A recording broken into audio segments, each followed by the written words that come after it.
मार्च का महीना सन 2023 और आज हम बात करेंगे तुला की। वायु तत्व प्रधान ये राशि रूप की, सौंदर्य की, ज्ञान की, तर्क से बात करने की, सूक्ष्म बुद्धि की और सोच समझकर अभिव्यक्ति देने की राशि है। जैसे तुला राशि थोड़ा सा भी वेट बढ़ जाए तो तुला डिसबैलेंस हो जाती है। ऐसे ये लोग बातचीत करते वक्त, बात करते वक्त, किसी बात को समझाते वक्त या अगर कोई बात सुन रहे हैं और इन्हें लगता है कि इसमें झूठ मिल गया, इसमें कुछ गलत है, अव्यवस्थित से हो जाते हैं। और राशि का स्वामी शुक्र है। संसार के समस्त भोग, ऐश्वर्य, वाहन सुख, अपना घर हो, धन हो, समृद्धि हो, समाज में मान हो, प्रतिष्ठा हो, ये सब इच्छाएं काफी गहरी होती हैं। तुला राशि वालों की कुंभ राशि वालों के साथ बड़ी अच्छी अंडरस्टैंडिंग होती है, क्योंकि ये भी वायु तत्व प्रधान है और कुंभ राशि भी वायु तत्व, और अभी तो शनि भी अपनी राशि में ही है, तो ये मैत्री भाव तो और भी प्रबल हो जाएगा। पंचम भाव के जो गुण हैं, सूक्ष्म बुद्धि के, विचार करने के, प्रेम संबंधों के, संतान के संबंध के, बारीक विवेचना के, ये सारे शनि के द्वारा इनको ये गुणों की वृद्धि हो सकती है। मिथुन राशि इनके भाग्य को बढ़ाने वाली होती है। कहते हैं ना, 1 और 1 11 हो गए। कभी कभी किसी के साथ मैत्री, किसी के साथ संबंध फलदायी हो जाता है, तो मिथुन राशि वाले इनके भाग्य को बढ़ाने वाले होते हैं। धर्म संबंधी कार्यों में वो इनको अच्छी सलाह देने वाले होते हैं। यात्रा के संबंध में, भागवत कथा के दृष्टिकोण से, प्रवचन के पॉइंट ऑफ व्यू से, शेयर मार्केट में धन इत्यादि लगाने के दृष्टिकोण से मिथुन राशि से अच्छी अंडरस्टैंडिंग होती है। धनु और मीन राशि वाले जातक इन्हें चैलेंज करते हैं, वो उनकी टक्कर पे वार्ता रखते हैं, तो उनके साथ इनकी अंडरस्टैंडिंग थोड़ी कम होती है। ये नहीं उनको सराहते नहीं, इन्हें लगता है कि हम जो सोचते हैं वो ज्यादा उचित है, ठीक है, क्योंकि थोड़े स्वतंत्रता प्रिय भी है। धनु और मीन जहां नियमों में बंधे हुए हैं कि नहीं ये बिल्कुल ठीक है, ये सत्य है, ये शुचितापूर्ण है, यहाँ दया है, यहाँ नियम है, ये थोड़े स्वतंत्र मूडी होते हैं, तो कभी कभी उनके कठोर बंधन इन्हें अच्छे नहीं लगते। मंगल की राशियां भी इन्हें चैलेंज करती हैं और आकर्षित भी करती हैं। मेष राशि से अट्रैक्ट होते हैं। मंगल से इनको दैहिक ऊर्जा, संतुष्टि, साहसिक निर्णय लेने की क्षमता ये प्राप्त हो जाती है। वृश्चिक राशि इनके आर्थिक दृष्टिकोण से इन्हें सहयोग करने वाली बन जाती है। धनु राशि के लोग अक्सर इनके पराक्रम को तो बढ़ाते हैं, लेकिन इन्हें चैलेंज भी करते हैं। कर्क राशि के जातकों के साथ इनकी अंडरस्टैंडिंग कम बनती है, क्योंकि ये वायु तत्व है, वो जल तत्व है। वो बहुत विनम्र हैं, वो बहुत दयावान हैं, वो कभी बहुत खुश हैं कर्क राशि वाले, कभी बहुत डिप्रेशन में हैं, तो इनकी उनके साथ अंडरस्टैंडिंग कम होती है। सिंह राशि के जातकों के साथ तो बिल्कुल नहीं बनती, यद्यपि वो इन्हें आकर्षित करते हैं, लेकिन उनकी आदेश देने की प्रवृत्तियां इन्हें नहीं भाती। आइए देखते हैं कि ग्रहों की स्थितियां क्या बन रही हैं। तुला राशि में केतु स्थापित है और केतु मंगल की तरह काम करते हैं, अतः थोड़ा क्रोध बढ़ जाना, गुस्सा हो जाना, बीपी हाई हो जाना, हाइपरटेंशन, इनसे बचना होगा। That is very important. अच्छा, राहु का एस्पेक्ट भी है, तो पिछले जन्मों के कर्मों की या इस जन्म के भी पिछले वो वारदातें, वो कर्म जो तुम कर आए हो, अगर वो नेगेटिव है, अगर उनको सोचोगे तो तुम्हें क्रोध आएगा, आवेश आएगा, और अगर पॉजिटिव बातें सोचोगे तो हर्ष और उल्लास होगा। शनि कुंभ राशि में पंचम भाव में आपके लिए शुभ है, लेकिन गृहस्थी के पॉइंट ऑफ व्यू से थोड़ा तनाव है, क्योंकि जो सप्तम भाव का स्वामी मंगल है वो अष्टम भाव में है, और सातवें भाव पर राहु और शनि उसे देख रहा, दोनों ठंडे प्लेनेट, दोनों ऊर्जा विहीन। तो ऐसे में डिप्रेशन, पति पत्नी के संबंधों में तनाव, क्रोध, इरिटेशन, ये चीजें तंग करेंगी। विदेश यात्रा का भी योग बन सकता है, कहीं घूमने फिरने भी जा सकते हैं। सूर्य जो कि आय के कारक हैं, वो भी पंचम भाव में बुध के साथ बुध आदित्य योग बना हुआ है। तो एक चीज तो है कि संतान उत्पत्ति के बाद भाग्योदय होने वाला है, या किसी दोस्त के साथ मैत्री संबंध अच्छे हो जाने पर भी भाग्योदय हो सकता है।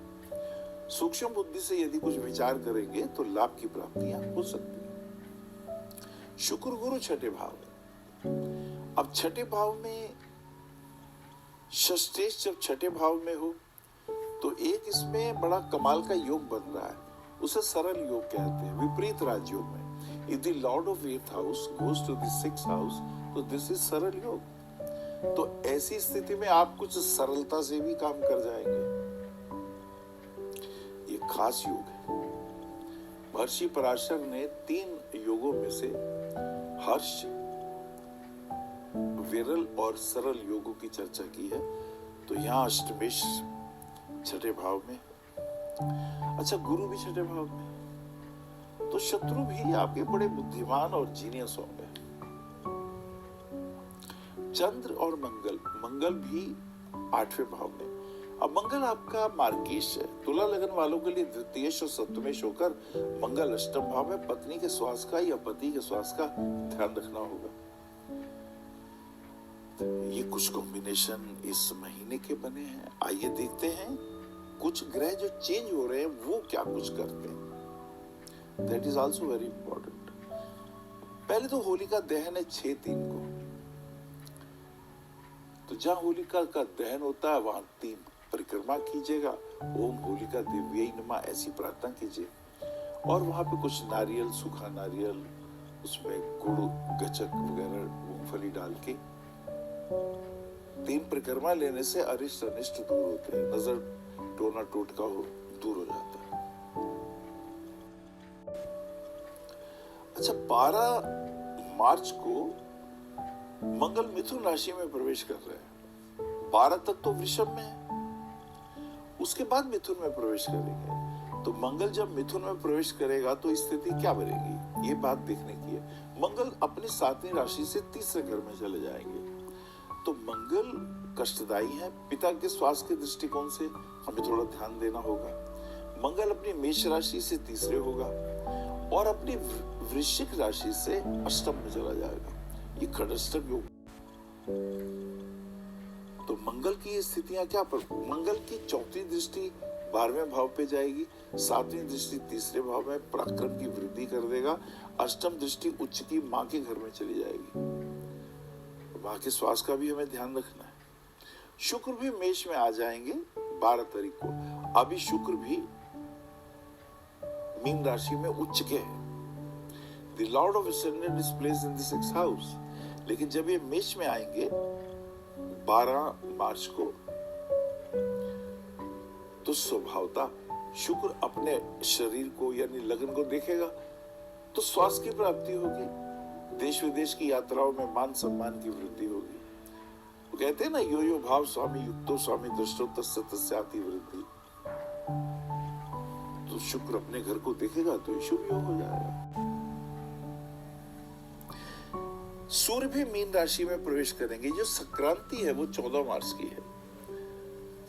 तो सूर्य अभी कुंभ राशि में है, तो ये मीन में आए। कुंभ राशि में होने से आय भाव को देख रहे थे, तो 14 तारीख तक धन प्राप्ति के योग बन रहे थे।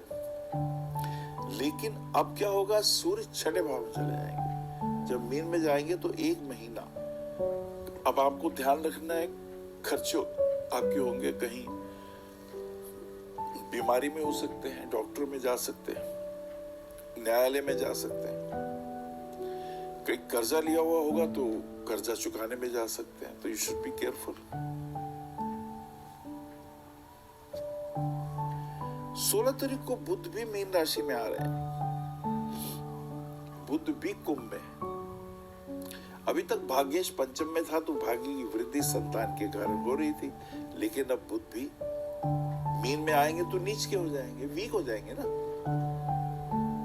त्वचा के रोगों का ध्यान रखिएगा, स्किन इन्फेक्शन वगैरह ना हो। 22 मार्च से लेकर 30 मार्च तक नवरात्र रहेंगे। देवी माँ की आराधना शक्ति संवर्धन के लिए और भगवती की कृपा प्राप्ति के लिए किए जाते हैं। आपको नवरात्र मंगलमय हो। तुला राशि के जातक अगर डायमंड पहनते हैं तो ये ध्यान रखें उसमें ब्लैक स्पॉट ना हो, तो बेहतर है उपल पहन लीजिए। 10 साढ़े 10 कैरेट का उपल इंडेक्स फिंगर में पहन सकते हैं, राइट हैंड की, चाहे गोल्ड में पहनो चाहे चांदी में पहनो। पन्ना रत्न अगर आपको मिलता है अच्छी क्वालिटी का तो वो भी आपके लिए बहुत शुभ रहेगा। सबसे छोटी वाली उंगली में पहन लीजिए बुधवार वाले दिन, 6 सवा 6 रत्ती का। नीलम रत्न भी पहन सकते हैं, 2.5 साल तक तो पहन सकते हैं, जब तक शनि चतुर्देश और पंचमेश होकर पंचम भाव में है तो पहने जा सकते हैं। अच्छी क्वालिटी का नीलम हो, मिडिल फिंगर में 6 साढ़े 6 कैरेट का। और अगर हम बात करें रुद्राक्ष की तो 14 मुखी रुद्राक्ष या 18 मुखी रुद्राक्ष जरूर पहने। 14 मुखी रुद्राक्ष में और उसमें क्या फर्क रहेगा ये थोड़ा समझने वाला होगा। 14 मुखी रुद्राक्ष शत्रु बाधा दूर करेगा और फिजिकल स्ट्रेंथ बढ़ाएगा और खास करके आर्थिक दृष्टिकोण से, व्यापार के दृष्टिकोण से लाभ देने वाला होगा। और 18 मुखी रुद्राक्ष देश विदेश की यात्राएं, एक्सपोर्ट इंपोर्ट की बातें, बड़ा गेम खेलना हो बिजनेस का तो 18 मुखी अभूतपूर्व रहेगा। नेपाल का हो तो ज्यादा अच्छा है। दुर्गा सप्तशती का पाठ आपके लिए बहुत सुंदर है। या देवी सर्वभूतेषु मातृरूपेण संस्थिता नमस्तस्यै नमस्तस्यै नमस्तस्यै नमो नमः। इस मंत्र का जाप करें, यह आपके लिए बहुत श्रेष्ठ है। नमस्कार।